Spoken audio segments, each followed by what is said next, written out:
Right, so I'm standing here actually with a former sparring partner, Luko. The journey's been real. Yeah, you've been here now. How are you feeling ahead of being put on this bill on the 10th of October? I'm ready to put on a show, man. I'm happy that Cyril put me on so I could come and introduce myself to the boxing world. I'm ready to go. I'm hearing this fight's at a catch weight, not at the weight that you're actually going to be campaigning at. Are you comfortable with all that?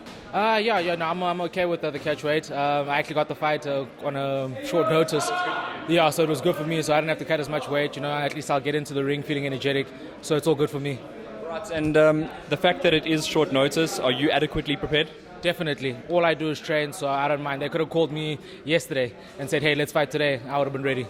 Tell me about the sparring. I mean, you're in with all these other amazing gents. There's eight people from Hotbox that'll be on this fight card. How's that preparation gone for you? The sparring, I could say that it's picked up. It's always tough here at Hotbox, but as of late, it's been something special. Kaden and I, we've been putting in real rounds, blood, sweat, and tears every single time we come together.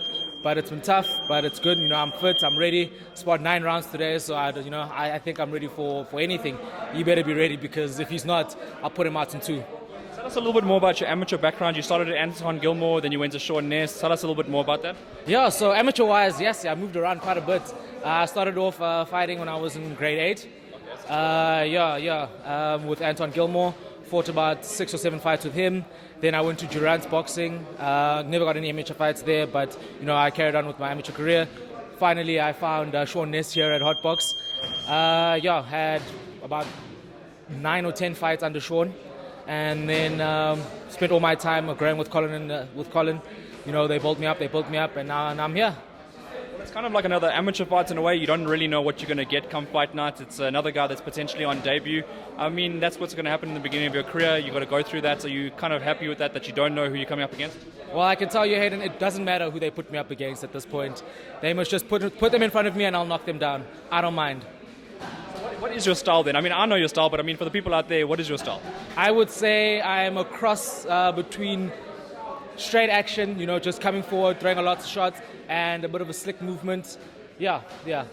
A lot of slick movements, I would say that, yeah. And, just a lot of work rate. So what are you going to put on fight night? Are you going to look for just going the whole distance? Do you want to look for the stoppage? What is in your mind? Personally, I'm going to get in there. I'm going to work as hard as I can. If the knockout comes, the knockout comes. But I'm not going to rush anything. I'm not going to go out looking for one big shot. I'm just going to break him apart, piece by piece, round by round, exchange after exchange. Some guys get like the ideal debut. They know well in advance when they're going to be fighting. You kind of been rushed into this one. Well, I don't know if it's rushed, but it's a situation that just appeared. I mean, does that matter to you? Not necessarily. I've been preparing to turn pro for like the last 2 years. Because I got my amateur license, I got my pro license last year, the beginning of last year, and because of COVID, no one got to really fight. I never got to fight, but luckily this year, I'm on. So I've been preparing. He must come through. He must just come catch these hands. You always told me something. You never were a Boyson's boxer, but you always won your fights at Boyson's. You'll be fighting at Boyson's again. I mean, I'm so happy I'm fighting at Boyson's. I personally have never lost a fight at Boyson's ever before. I've always put on probably the greatest performances of my amateur career at Boyson's, so I expect no different here when I'm fighting at Boyson's this time. But I mean, the performance is going to be extra special because it's at Boyson's? You know it.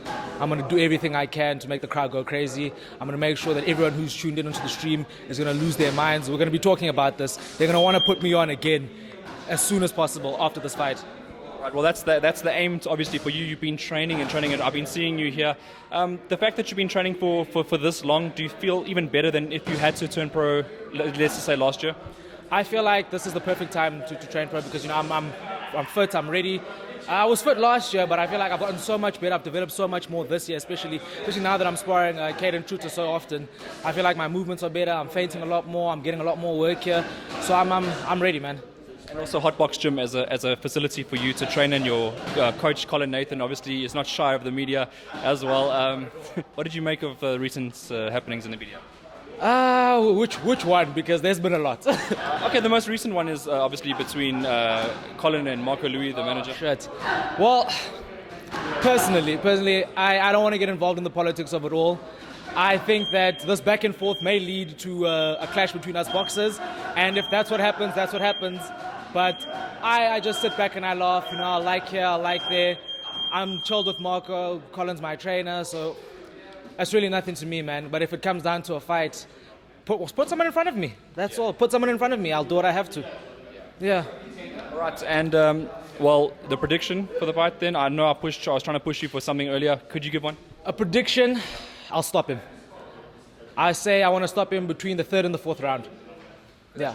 I want to take my time, show people what I can actually do. Then when I've gauged him in the second round, start to really put it on him. By the third round, I want him to be dying. I want him to wish that he wasn't in this position. That's all. All right, brilliant. And anyone you want to thank lastly? Thank you to Colin. Thank you to my sparring partner, Caden, who's always giving me a lot of shit. Thank you to Fit Chef for getting my weight down. Thank you for Hedo to helping me with my weight cut. And thank you to you for the interview. Yeah, so, and thank you to Sean Ness for always coming in to help me with my training. He's been, I would say, instrumental to my boxing career, especially in the last 3-4 years. So thank you to all of those people. Thanks for having a chat with us. Thank you very much.